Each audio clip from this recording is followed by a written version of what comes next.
নমস্কার, হরিওম।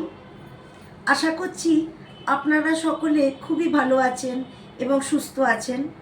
আমার পেজ ধর্মকথায় আপনাদের সকলকে স্বাগত জানাই।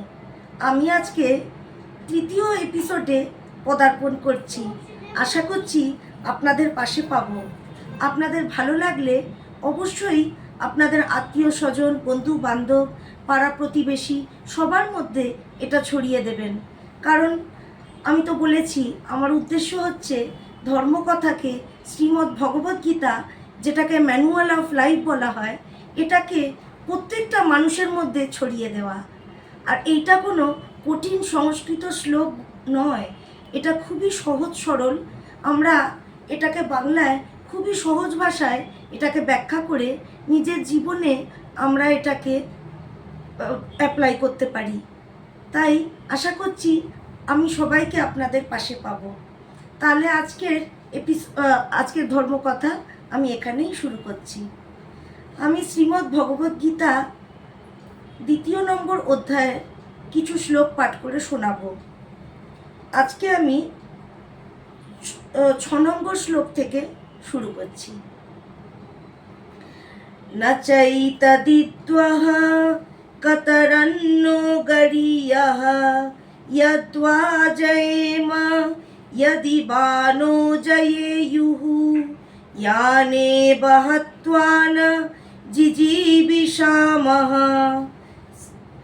तेव स्थिता प्रमुखे धार्तराष्ट्राः। যুদ্ধ করা বা না করা এর মধ্যে কোনটি আমাদের পক্ষে শ্রেয়? আর আমরা জয়ী হব না ওরা আমাদের জয় করবেন তাও আমরা জানি না। যাদের বধ করে আমরা বাঁচতেও চাই না, আমাদের আত্মীয় সেই ধৃতরাষ্ট্র পুত্রগণই আমাদের বিপক্ষে যুদ্ধার্থে প্রস্তুত। कार्पण्यदोष पहत स्वभावः पृच्छामि त्वां धर्मसम्मूढचेताः यश्रेयसन्निश्चितं ब्रूहि तन्मे शिष्यस्तेऽहं সাধি মাম ত্বম প্রপন্নম।